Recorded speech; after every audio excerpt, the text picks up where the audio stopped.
How do I feel looking back on 25 years? I'm incredibly proud that we are still here as such a vibrant organisation. We are a bunch of guys who literally learn the game by watching it on YouTube. And they get hit, and they're like, I wasn't ready for that. The sense of camaraderie and seeing that continue off the field. Whereas in the first few years, it was kind of like, this could fall apart tomorrow. All is in readiness here. The stars are out. The big stage is here. The red carpet is rolled out. Looking forward to this, as we like to say, a humdinger. And the question is, can you teach old dogs old tricks? This is a rematch of last year's grand final between the two sides. They made the grand final last year, now a rematch. It was a slugfest. Every single player on that team is a weapon. I'll tell you what, if that doesn't make the hair stand up on the back of your neck, you might want to check your pulse.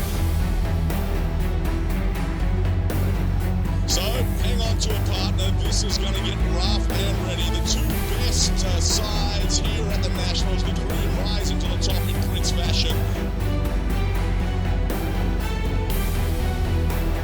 And these boys are going to get it on. Smash mouth in the middle.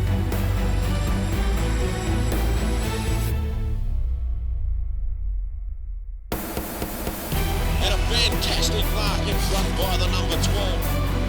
For the air, Coleman went for it. Look out, here comes trouble. Sportscast, crash boom opera out of the middle. Everyone goes down and gets funky.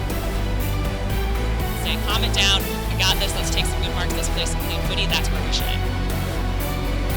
And the umpire says, I may need to shovel the scraper off the ground. Messiah says, give me that ball. And she took it away. He tosses it to the heavens, and the Lord says, go after it, my daughters, and play footy. Inexperienced, a little bit probably nervous and over anxious. You've got to keep it plugging away. It'll come. And a big tackle put in there, but it was high, just a little high around the shoulders. Taken by the 24 for Minnesota. Freeman in the score. Here's the number 23. He's taken, played on, shoots, and scores! That is, we have some new kids on the block with regards to USAFL Nationals. I love the fact that all these Americans love this sport.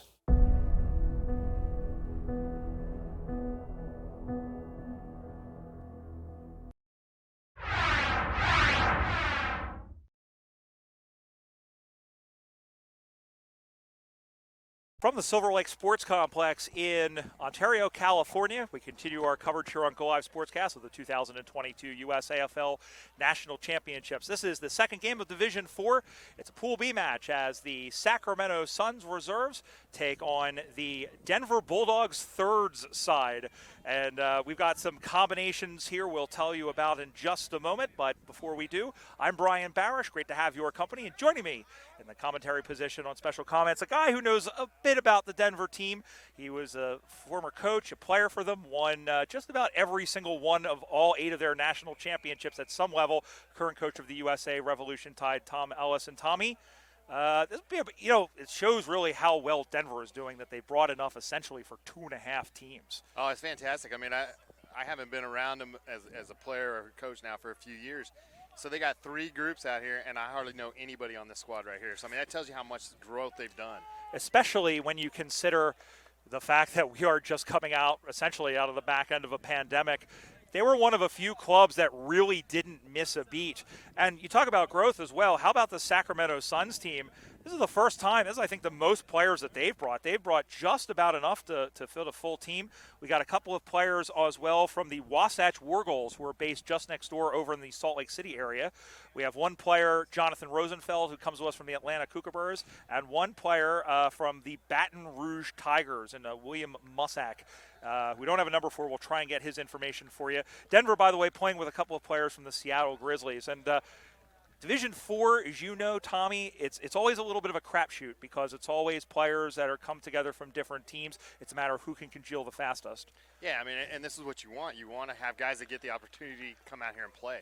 Some of these guys are brand new. Some of the guys are the older players that are dropping down, and this is what you want. You want those guys teaching these guys. There's a couple of interesting players I want to bring to your attention here. We got Frederick Romar, who played against you in 2014, or at least against the Revolution in 2014. He was the ruck for the Finnish national team. Ooh, and played for a little bit down in Arizona. He's moved up to play for the Wasatch War Goals. Some names of the Suns who are on their one side who have dropped down. Traxel Tao, good defensive player. Jared Kay as well. Vilami Tapoletti, who's got a big right foot. And over on the Denver Bulldogs, we've got Kenneth Noguera, who's played well. There was Matt Linebaugh. There's a couple of other ones as well. I saw one before. We'll get to it. But some of these other players for Denver, you've got Brent Dowling, who's in there as well. So some good talent on both sides. Byron Sprawling, he was in the 2007. He had a big impact on that game. We won nationals. So there's some good players down here. Brian Steffi also he ended up in Wasatch, and he's going to play. I believe he was in the Revolution program as well, or at least before me. But yeah, he was. All right, the Bulldogs. So we're going to refer to them, even though with all these combinations, we're going to refer to them, the Bulldogs. In the blue jumpers, headed from right to left, and Sacramento is in the red and the yellow. They're headed from left to right. We are underway here, and we have a whistle right off the bat. It looks like there's a free kick. It's a 50-meter penalty as umpire Lori Roop, who was the trailing official, spotted that. It won't be a 50. It was a ruck infringement. They had 5 in the square. So here's a free kick as we start the game. Denver going from right to left, sending that one in, and looking for the man in Jay Blistan, who gets the ball, and it's a mark taken. In fact, it was snagged by the number 34, which is Jeff Shakespeare. Not a bad way to start. They're going into the win in the last game. The other end was a scoring end, so right now that's a good sign for him to get a goal down this way. Heading towards the venue end as that one is kicked in, the yard end as that one is knocked down. It caroms away. There's a chance in front, and I think they didn't realize until the last minute that they were going in the opposite direction. As the ball goes out of bounds, you can tell the players for the Wasatch War Goals, they're wearing the gray shorts. Nice. One of my favorite jumpers, my favorite uniform sets in all of this league. They wear teal, yellow, and gray, and they're jumpers who we may or may not see them during the course of the weekend. They've got a little bit of a mountain motif. Yeah. Great job by our friends over at Aussie Sports USA, Amy Bishop et al. Designing them. Meanwhile, the ball comes out to the near side. Punch free there by Brendan Spraden as that one is sent in forward by Blistan, and that one is almost marked as the ball went down in a crowd of bodies, and we have a free kick, and it goes the way of the Sacramento Suns out the back. Not a bad start for a Division IV game. This is pretty good. The standard is pretty well, and that's the thing, especially these early games, as he makes one man miss, leaves Shakespeare in his wake, just gets the ball away, could have been holding him back and then pushing him down afterwards. Dakota Lebowski is who that is, and it will be a free kick indeed. Yeah, grabbing him a little too early there, holding him up. Free kick for the Sacramento Suns. The Suns have their main side is in Division II. They're the second overall seed, and they're expecting to try and get back to their first Division II championship game in 7 years when they lost to Quebec. That one is through, runs into them. Denver, by the way, has one Division IV title. That was their second team. We'll see how they do with their third. Their second team is playing up in Division III, and you can see them over on the other channel here on Go Live Sportscast a little bit later on. In fact, I know you're going to be calling that game. I think you and I might be calling that game again. I don't remember. I'm the guy who set the schedule, and I don't remember this. There's a few games going on today. Yeah, there is. Of course, we have, over the course of the weekend, about 70 games happening, 5 fields going all at once. And, of course, here on Go Live Sportscast, we're bringing you all the action here on Field 4 and also over on Cooper's Field. Free kick for Sacramento. No score. 3 minutes or so of football have been played. We're playing 2 20-minute halves. As that one is sent down, and I believe the whistle has continued to blow, and, in fact, a 50-meter penalty has been awarded.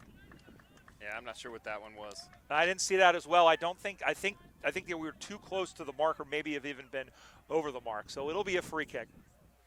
Yeah, with the wind at the back, that's pretty big. And it's a huge shot on goal, but that in fact has missed everything out of a bag of chips, and the ball has gone out of bounds, straight out on the full. It'll be a free kick.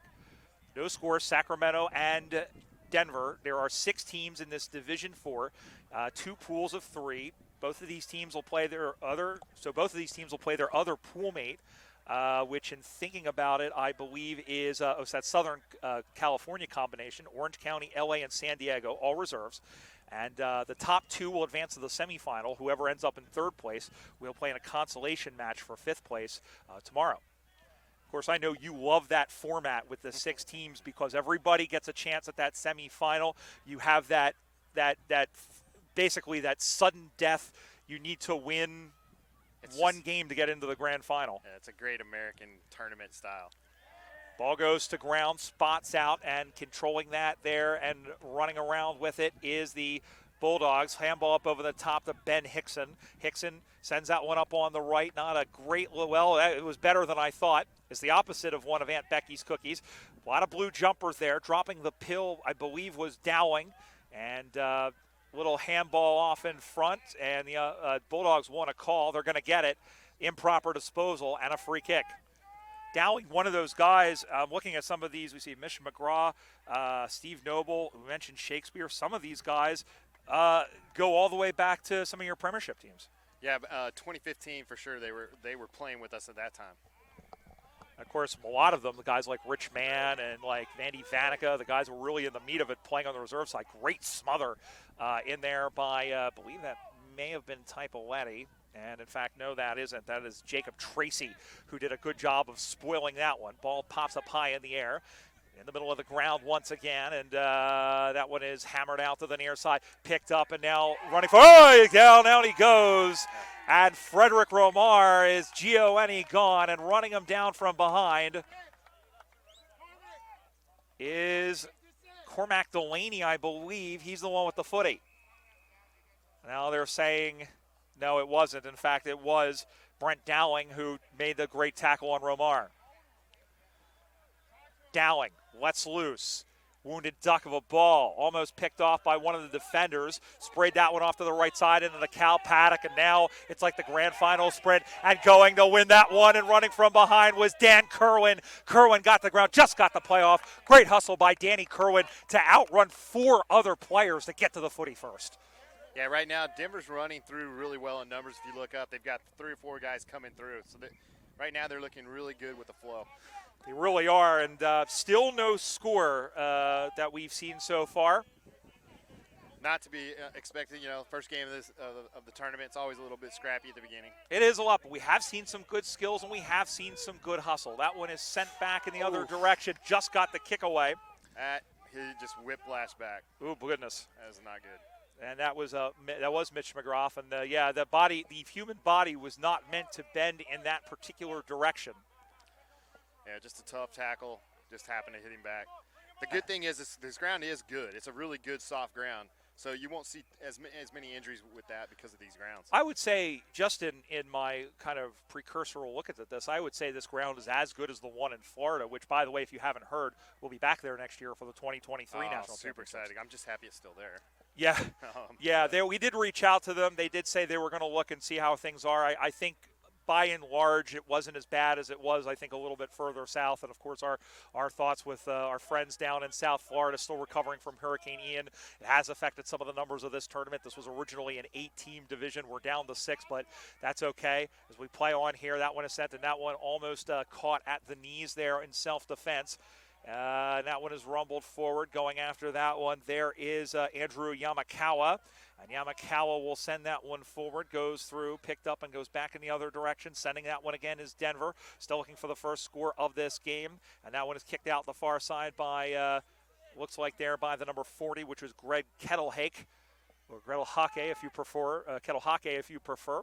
As the ball went off of one player into the other. Towel takes him down in the back. That was Stephen McVicker, who went over and played in France for a time. Yeah, good kid. He really loves this game. Another guy that gets out and recruits a lot as well. And that's one of the reasons why the Bulldogs their numbers have excelled the way that they have, as that one goes out to the far side. Again, no score in this one as that one bounds through up on that far side. And the ball is still up over there. Of course, we'll have games all day here on Division 4, on Field 4. And games all day on Cooper's Field as that one is sent inside 50, picked off nicely by, or did he? No, it was a good mark. Both teams are set up nicely behind the ball, There you saw it with Sacramento, and then Denver's been set up nice behind the ball on this end. And just late in that, there was nothing in that. They were going for the ball there. Just clipping them late was, I believe, it was 6, which we have listed as Dowling, and just clipping Frederick Lamar. There was nothing in that. Both players were going after the ball, and he's going to come off now. He's a little worse for wear, but it's a free kick, and I believe a 50-meter penalty has been given for the late hit. Again, nothing malicious in that. It was just mistimed, but again, when you go after the head, it's going to get that little extra. And we're paying 25 because we are in Division 4. Okay. But yeah, there was nothing in that, Tommy. It was just a late arrival, and welcome to footy, people. it is. There it is. Good hard contest. Owen Fleming, one of the Wasatch War Goals, sending it forward, looking for Traxel Tao. And Tao couldn't get the footy. Back the other way it comes, and now it goes and picked up on the far side. And now going and picking that one up, sending that one forward. And here they come. Now they've got room. That one goes up over the top, drops what he should have taken, a little handball. Going in the throw at it is Ken Noguer, one of the Seattle players. We mentioned there's about half a dozen of the Seattle Grizzlies reserves playing on this Denver side. And Seattle playing up in Division 1, that's a team with a lot of talent. Might give some of the teams at the top in that one pool. I've picked them as my dark horse. Yeah, they're my dark horse too. They got Americans that'll compete against Austin's Americans. I mean, they're that good. We'll just have to see what their Australians versus their Australians look like. Yeah, absolutely. As Denver gets a free kick here, they'll send that one forward high up into the air. Who wants it? Everybody. Who's got it? Nobody. Hits the ground, hits the deck, bounds away. But here comes the man in Winkler. Behind. That is a little bit high. It's one-on-one. Who's going to get to it? He got to it. Swings it around across the body. Hello, Stephen Noble, the president. He ran onto the footy. He was able to whip around, turn around on a sixpence, as they say over in Australia. There's your first score of the game on the Watch AFL scoreboard. Denver goes a 1-6. Sacramento no score. He turns garbage in the goal and kicks the goal. A little bit of a discussion. I'm not sure what that was, but there it is. Yeah, they were just double-checking that, I think, just to make sure it wasn't touched off the boot, which if you're not familiar, the ball has to go in cleanly. It can't get touched on the way through, but they go through and they kick a goal. That's a good goal into the wind right now, especially this is in the other game. This was the scoring in on this side, so for them to get a goal into the wind is a good start. It's the I-15 side of the ground to our right, which the first game between Des Moines and Las Vegas, called by our buddy Peter Holden, whose voice you'll hear on this field for most of the day, especially through the women's contest. Ball goes up in the air, and the ball goes to the ground, and here comes Sacramento. What can they do? Sending that one forward is the number 8, I believe, which was Jim Blocko, who I think was in the Revo program at one time. Yes, played in Ireland with us. Former Golden Gate Roo, and that one, there is Jacob Tracy, as that one is sent in, and the mark is taken, I believe, again 25. by Hickson. 25, which is Jared Thompson. Guy's been around also for a while. Thompson goes right. I think Thompson moved out of country for a while, and I think he's just come back for a game. And so they want something there. It'll be a boundary throw-in. I see one of the DC guys will throw the ball back into play. Away we go again. Neither of the Rucks got a paw to it. And now picked up, and here they come. There's Blocko again. Blocko on the left sends that one in towards the sticks. That one's going to get touched through, and a good job by Matt Linebaugh, again, one of the Seattle boys. So Sacramento gets on the Watch AFL scoreboard. They have 1 point and only 1 point. Denver 1-6. I'm Brian Barish. He's Tom Ellis, the head coach of the USA Revolution national team. And you're going to hear him talk for about 10 seconds. Yeah, if you want to recruit, go look for lacrosse players. That's what Blocko was. You see him out there. He plays very good. The same kind of vision. Same thing with Gartwright from Denver. He was a lacrosse player. A lot of it's a oasis in a sense. It's kind of like an island in terms of that, because there's not really a lot of lacrosse area around, but the Denver area, very big on lacrosse, especially they've got that successful indoor team, the Colorado Mammoth, who play in the National Lacrosse League.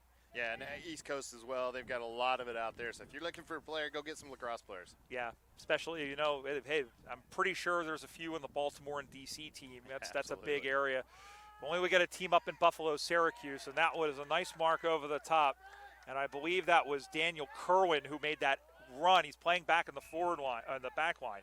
Sends that one out to Burpo. I believe that I'm going to read that as 48. If it's 40, there's no 40 on here. And that one comes out to the near side. Up top, nice mark taken by Bliston. Bliston turns around, and he didn't see that until the last minute, did Cormac Delaney, but going in after it and trying to send that one through was Noguer. And just got the handball off. Noguer's got it. Handballs it over. Finds Burpo. Burpo sends that one into the pocket. Marked. Little handball. They keep it going. This is Noble. Noble has one. He handballs it in. Has Burpo. Burpo with an odd angle, but not going to get the torque. And that scrambles through for a behind. The teams are separated by one straight kick on the Watch AFL scoreboard. Denver 1-1, Sacramento 1 point. Burpo, that was really nice. Got a couple of handballs, got the long kick, and then ended up with the ball again. Just kept running and got to the ball. Denver seems to be running better, and there's been a lot of instances. You talked about how scrappy, especially here in D4, add to the fact that it's the first game of the day for both sides. Nice mark plunked by, at a little elbow after by a line ball on the man who was, or checked that on Blocko, on the man there in line ball, I think, who was after him. Out to the near side, right through his fingers. He just soccers that one on, does Jared Kay. It does stay in play, and he's lucky he didn't get called for deliberate had it gone out of bounds. Kerwin throws the shepherd for Alex Anderson, who plays that into the middle of the ground. One-on-one contest, almost a nice one-handed pluck by, I believe that's the other Baton Rouge guy in Mussack, as that one is sent in forward. Sacramento trying to get free, and then just got that one free, just finds that one out to the far side. Heard one shout of deliberate, but it was a weak appeal, and the ball goes out of bounds about 25 meters around from Denver. They lead 7-1 here in Division 4 play. Yeah, there's some experience that you saw there. He went to kick the ball. He's got to get his hands down, just go and get the ball. As he, 39, I think he's a new player. He'll learn that. Everybody starts somewhere. We all started somewhere, even you, who's been around this game. Well, you got to remember, though, my first practice was with Paul Roos. So. Well, yeah, you had a flying head start. Paul Roos, of course, an AFL legend with Sydney and I want to say St. Kilda. Swans. Swans, yeah. Well, Coach Swans. Well, yeah, Coach Swans. That one will be sent forward off the fingertips. And, of course, was the first head coach of the USA Revolution. Absolutely. As there is Traxel Tao, who has the footy and turned it over. There's an opportunity and a mark taken. Denver's playing a really good flowing game. They're playing on quickly, and it's really starting to pay off. Sends that one in towards the sticks. It has the carry, but not the direction. And the ball has gone out of bounds in front of Aaron Backup. We'll have a boundary throw at 7-1. Latter stages first half, again, 2 20-minute halves. Both of these teams will play the Orange County combination a little bit later on. Again, the top two goes on. And, you can make it out of this with 1-1, even if all three teams finish at 1-1. So, of course, you want to play as close as you can. But getting that first victory really sets you up for that second game. Yeah, then you're a little more relaxed on that second game, and tomorrow is when it really matters. And Denver, I think, is playing the next game, which will be this afternoon, whereas Sacramento's got to come back later on to play Orange County. And we have a free kick from right in front, and we'll put the spyglasses on and tell you that number 18, I think? That is 18, which is Kenneth Noguer, who plays for Seattle, and you can tell by the black shorts and the black socks. The Grizzlies wear black and green. So Noguer will stride in. The man on the mark is only about 25 meters out. The kick is up on the way. It fades a little bit to the right, and it's a point. Max Gone, is that you? And the lead is now 7 points, 1-2-8 on the Watch AFL scoreboard. And 1 point for Sacramento. Of course, Watch AFL, one of our many sponsors. Our main ones, of course, Cooper's Beer, who's been with us since 2000, and Tasmania, who's been with us for a couple of months, and we enjoy having our friends from the Apple Isle behind us as we are behind them. The ball will just stay in bounds somehow. Nope. As Ben Markham, former Columbus Jackaroo, who's come over and played very strongly.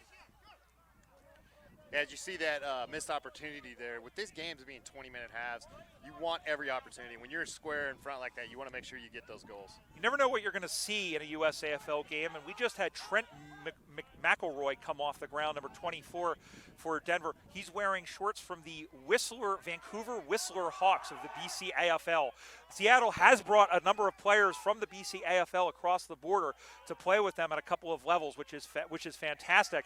Nice mark at Navaletto by Jared Thompson, who's been a rock in that center half back for the Doggies. I think it's because of the mullet. I think that's what's really driving him right now. Is that he looks like Bailey Hunt in those Bulldogs colors.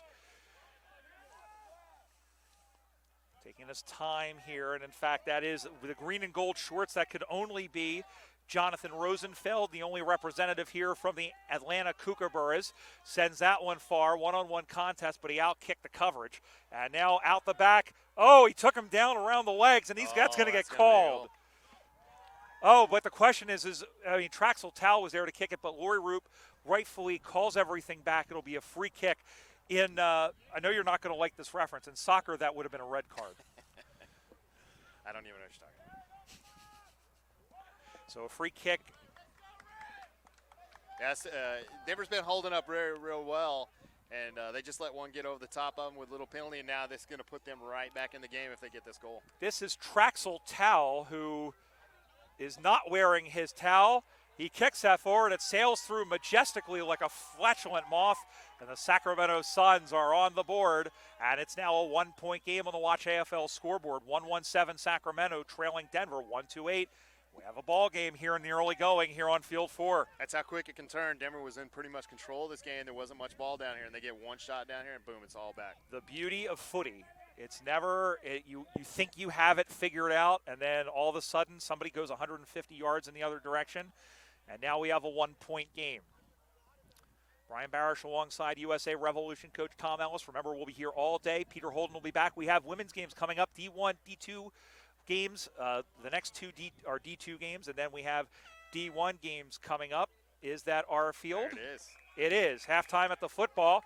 And the score on the Watch AFL scoreboard, Denver Bulldogs 1-2-8, and the Sacramento Suns 1-1-7. Man, that was a big goal for them to have that goal right at the end because they have no more wind. They're not going to have the wind in this next half, so they needed that goal then, and perfect timing. That was a pretty fun 20 minutes. It was pretty evenly matched. I think Sacramento clawed themselves back into it a little bit, and it sets up for a very good second. And I think one will be interesting to see who has.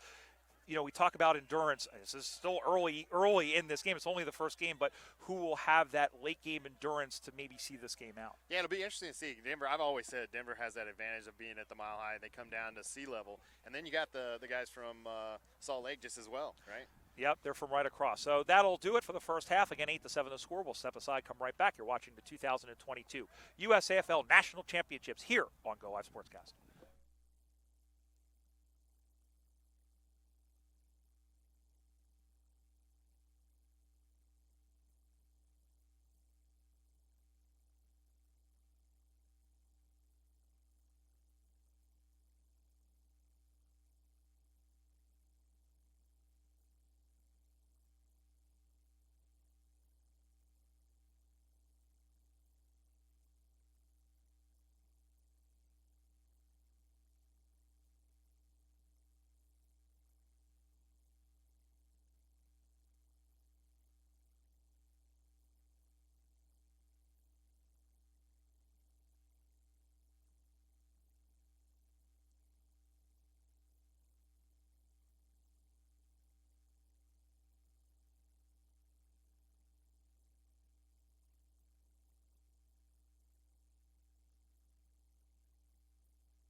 to sunny California.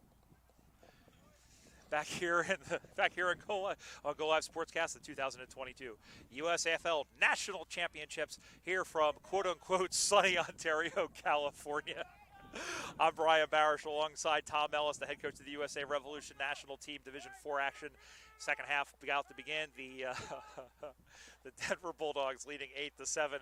It's cool. It's in the mid-60s here. I was caught unawares. I forgot to bring my hoodie with me and had the show. They are nice hoodies, and I say that even though I did design both of the logos that are on them. But all right, friends, underway here once again is umpire Lori Roop tosses the ball to the heavens, and now Denver will kick towards what has been the scoring side to the right of screen, and that one goes in. It gets knocked down and picked up by the number 4 there, who was Brian Steffi, who was a long time ago part of the Revolution setup, as that one is sent towards the sticks, but just to the Duccio on the left-hand side.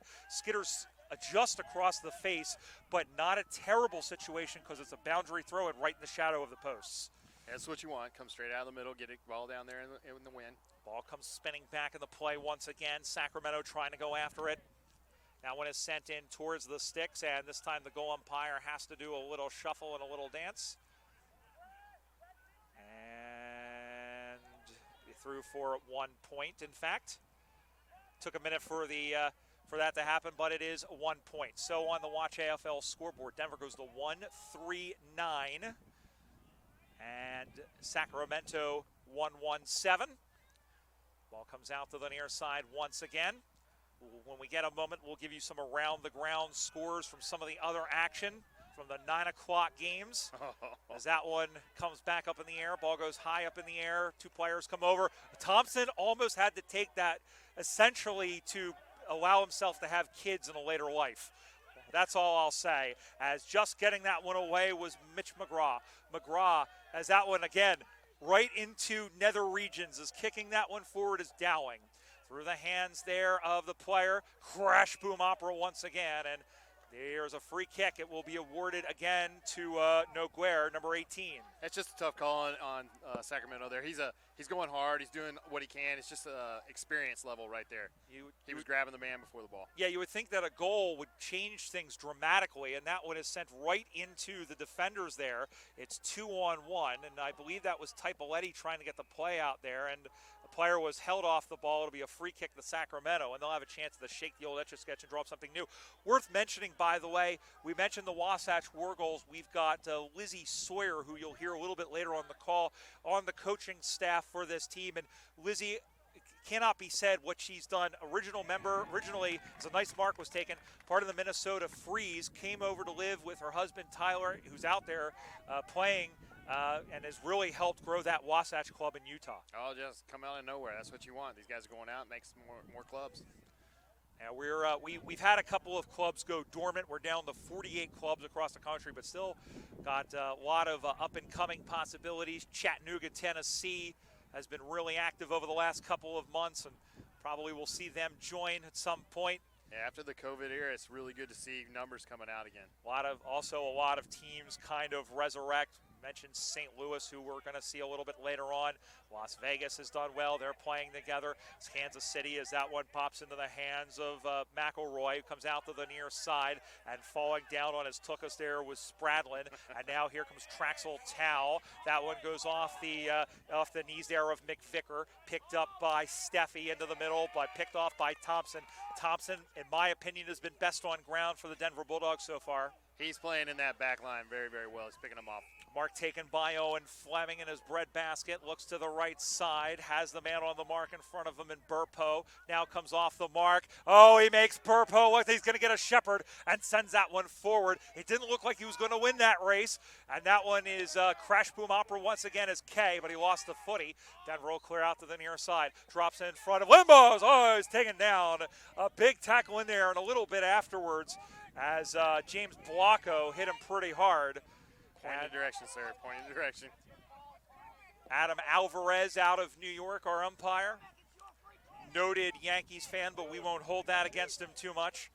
He got custom T-shirts, Yankees T-shirts, by the way, for Chris Donlin and for Razor Ray. We're not promoting enough, as we say as a Philly fan, as now line ball is told to play on, and the mark is taken. Or rather, that was Noguer, and it's taken by line ball now. Or check that, that's 6, that's Dowling. Sends that one up far. And wrenched away by one of the Suns, and that one is kicked in forward again. The score is still 9-7, by the way. A goal. Still a tight game. A goal can change the complexion either way. Out to the near side. Drop the footy. They go ring around the rosy. Now clears that one up. High up in the air, just over the hands of Yamakawa. And now back the other way, lining that one up with an almighty kick, but not the almighty distance required was Dakota Lebowski. And that one has gone straight out on the full for a free kick the other way for Sacramento. Still 2 points in it on the Watch AFL scoreboard, 9-7 Denver. Yeah, they're using the wind right now. All the play's been down on this end.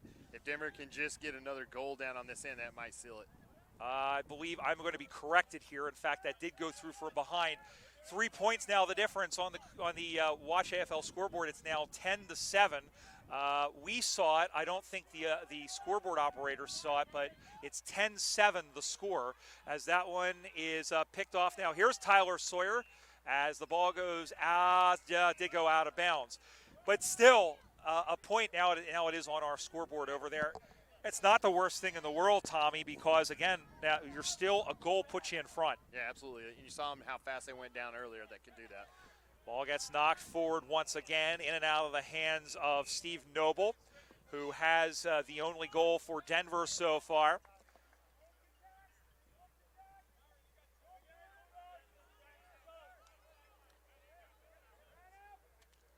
Ball comes spinning back in the play. Goes, knocks down, and right through the wickets there of Delaney. And the ball will be out of bounds right in front of Richman. What a man, what a man, what a mighty Richman. You know, both teams have really good structure right now. For a D4 game, to see this structure and a ball up is really good to see. Well, and that's the thing as well. They're a D4 side, but these players are all experienced. These are players that once played senior football for their club. So I'm not really surprised in that respect. And even Denver, as we said, is a third division, essentially a third string team. Yeah. So yeah, it's been a very good quality Division 4. You generally don't see that in the morning, especially with some of these lower teams. But again, it's why we call it the Frankenstein division. You don't know what kind of monster you're going to get, as that one is batted down and right away. Denver trying to put the game away with a goal, spins towards the sticks and out the back all alone. Oh wait. Did he go past? No, it's a goal. And the reason I said wait, Tommy, is I thought it came off the top of his knee. Yeah. But the goal umpire is way, way closer than we are. And I see to him that's a goal, and that might do it, even though we have the amount of time, the amount of time that we do. On the Watch AFL scoreboard, 2-4-16 for Denver, 1-1-7 Sacramento. And Tom, well, that's what happens there, and when you don't play your man tightly as a fullback. Yeah, and you're going into the win now too. That's a 2-goal game at this point. They're going to have to just go straight down the field from now on. Ball comes no back. more mucking around. No, you really can't. Ball comes back in the air once again. Calling a push. Yep. Pushing it back. So it'll be a free kick. Yes. Denver plays smart now. Just take your time. Move the ball around a little bit. There's no rush. Yep. And we'll send this one forward. And that one is knocked down. And going after it there was the 49. That is Valami Typaletti. I like what I see out of that kid. He's a brand new kid. He's getting a lot of ball. He's going to get more experience. Now here's the thing. His wife is the fullback, Jenna Typaletti. His wife, we did the longest kick competition in 2019. Had she been kicking in the men's competition, she would have finished second. She kicked 50 yards down the field. They're both really talented, and Valami, I'm with you. They're really excited about him. They bring him over. He came originally from Tonga, and really has done well with this Suns team, but at the top level. That is a little bit high. It will be a free kick. Oh. No, you got to give the ball straight back away. That didn't happen there, but the umpire being a little lenient and a little kick chip over the top. Now it goes back in the other direction, and That one is kicked forward on the left side. And juggled and marked. Good take. Left-footed kick out to the near side. Marked in there by Marcus Jones, number 39, who's had a little bit of the footy. Jones, left-footed kick, helicopter whirlybird, drops in front. Big tackle and flung to the ground. Didn't have it, did McGreevy. Yeah, I think they're going to call a holding to him. He really didn't have an opportunity to dispose. No, and in fact, it's a neutral call as umpire Lori Roop will toss it to the heavens. Lori Roop, one of the best umpires in the USAFL. Here comes Cedric Von Skevich. Or rather, that might be Andrew Yamakawa who went through. Saw 63, not 64. Threw that one on to the left now. Picked off Jones. It overhops him. And out the back now comes Alex Anderson. Anderson plays that one across. He's the one that kicked the goal. And it's going to be tackling without the football. It'll be a free kick. It'll go the way of Marcus Jones. And you got to be very careful there. No, it is going to go the way. I thought she was pointing in the direction. Must have been the contest. It was downfield, and so it will be. Nobles again. It is Noble again who kicked the first goal, and this one might salt it away with a 9-point lead. I mean, he's got the wind directly at his back. He's got this. Nobes kicks. A little bit to the right. Drifts to the right. Well, they haven't shut the door on them just yet. On the Watch AFL scoreboard, Denver 2-5-17. They lead Sacramento 1-1-7. I really like what I'm seeing Denver behind the ball. They're coming out in numbers, spreading out. They've got a good structure behind ball. Voice of USA Revolution head coach Tom Ellis. I'm Brian Barish. We're here in Ontario, California. Here at the Silver Lakes Soccer Complex, Sports Complex, as the ball goes to ground now. Handballs it across, finds Anderson. Anderson's been a prime mover in that forward line lately. Sends it back the other way. There was a whistle and a free kick. That's a mark taken by Marcus Jones. Jones out the back. Ski jump ball. And just in and out of the hands there, and somebody was down, I think may have caught something. In fact, it was Trent McElroy who is grasping his hand. That jammed something. I don't know what exactly, a hand or something like that. Yes. I'm not trying to infer anything, but that's, ball up on that far side. Again, 17-7 the score. Denver trying to hang on, and of course, if they win. And here's the other thing with this three-team format. We mentioned Sacramento. They've got the next game coming up this a little bit later on this afternoon against Orange County. If Orange County wins, that assures Denver a spot in the semifinals. That's Vickers coming back. Steve McVicker sends that one back into the far side, into the pocket, soccered on, and the ball goes out of bounds. We'll have a boundary throw-in. Getting to the end of the game here, you're starting to see the fitness drop a bit. Everybody's getting tired. You can see it. Ball's just going back and forth, just long kicks, no running. The running stops. Yeah. It's expected. This is what happens. It's a tough game. Sends that one in towards the sticks. Jones going back on it and watches as that one goes through for a behind. Another point, and now we're getting into the territory where if they kick another one, then two straight kicks ties it. Watch AFL scoreboard says 2-6-18 for Denver and 1-1-7 for Sacramento. The lead 11 points, waning stages second half. I have more games coming up for you here at the top of the hour here on Go Live Sportscast. And we'll have our first women's game of the day. And we'll check that for you in just a moment. In fact, the 11 o'clock game we have coming up here on Field 4 is the Austin Crows, essentially the Texas Heat, taking on the Orange County Giants. And their combination, throwing that one on to the left there, was the number 12, who sends that one in. That was Aaron Winkler, another Seattle player. Jerry Kagan, nice effort going up with the ball there.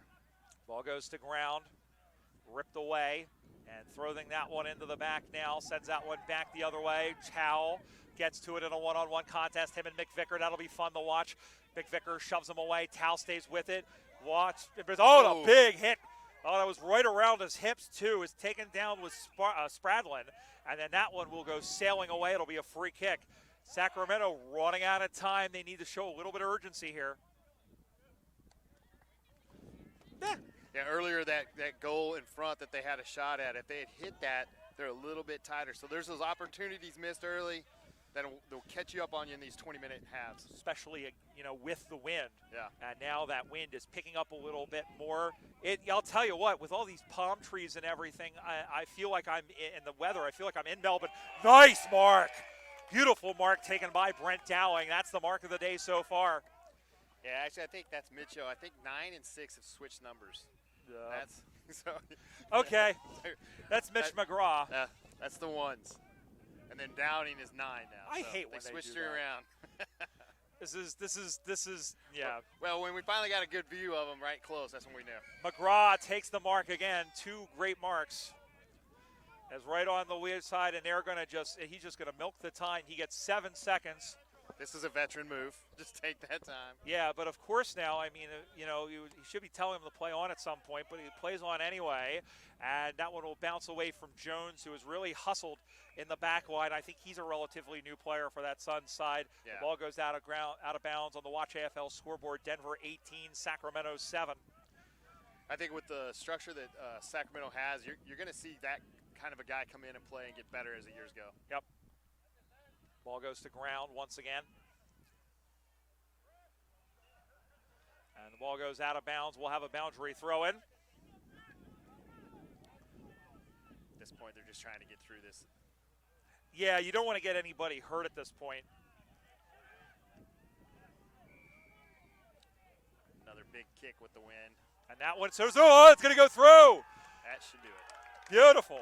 And a little bit of the tyranny or the luck of the bouncing ball, and that will just about do it. Denver, and that will finally shut the gate on this game. Sacramento side, 3-6-24 on the Watch AFL scoreboard, 1-1-7 for Sacramento, along with Wasatch. And you know what, Denver?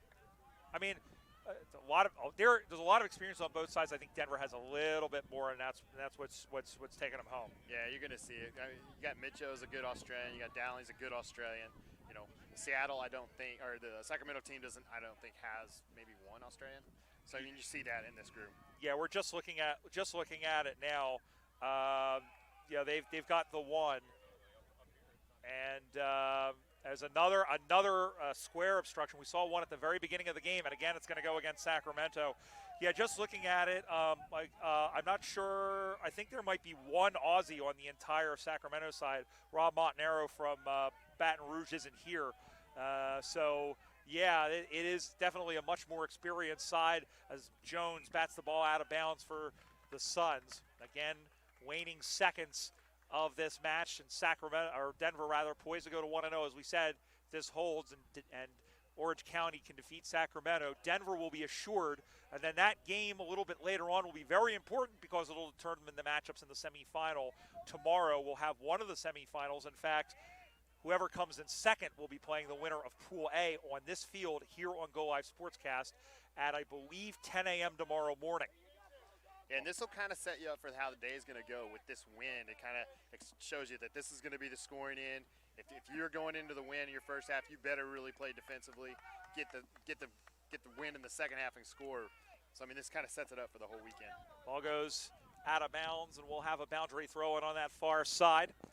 Of course, Peter Holden will be back, and we've got a cavalcade of different people. Donnie Hess. Who does great work with his Donnie's Disposal, head coach of the Denver Bulldogs. This will be, or rather, of the Des Moines Roosters. There's a free kick that's been awarded, and Sacramento. Well, if nothing else, if it ends up being a three-way tie, you've got the percentage that comes into play. That's Yamakawa who sends that one in. Ball gets knocked forward, goes to ground, and picked up in front. And Sacramento trying to hem it in. Up on the far side now. This is what they need. I mean, you've got 2 more games you're going to be playing. You need to get some positive energy going at the end of this game. Especially since that next game, if you can win, of course, it really kind of throws a monkey wrench, a spanner in the works, if you prefer. Because again, now it puts if they do win that second game, then it puts the pressure on Orange County. but you would tend to think Orange County is the top seed in this group. We mentioned also players from LA and San Diego. They're right next door. They're essentially the home team. And you mentioned on the draw show, Tom, that specter of the travel as well didn't seem to really hurt these two teams because they're all from the western part of the U.S. But when you talk about Des Moines, of course, they came away with a victory. As we get deeper into this tournament, that wear and tear is going to come into play. Yeah, I mean, look at the Philly guys. I mean, you guys were paying $700 to get out here for a flight. So, I mean, some of these teams just could not bring their full squad, so it definitely will catch up. Ball goes to ground. Of course, it'll go the other way next year, and a free kick has been awarded. There it is. And there's the siren. So this kick will, well, they said take your time coming out of the back, but that's it. Yeah. So that's full time at the football. The score here on field 4, it's the Denver Bulldogs. 3 goals, 6 behind, 24 points. Sacramento 1-1-7. Heads up to Sacramento. I think they played well for the entire game, but Denver, as we said, the experience, I think a little bit more of the fitness, and that's gotten them the full points. Yeah, they got the Australians. They really kept the core together. I think you got some good things coming out of Sacramento. I'm excited to see how their Division II team looks. Well, that'll do it for this game. Our thanks to Tom Ellis for being here for the commentary. We'll talk to you on the other stream in just a little bit. We've got women's action coming up. The Texas Heat taking on the Orange County Giants. When we return, you're watching the 2022 USAFL National Championships here on Go Live Sportscast.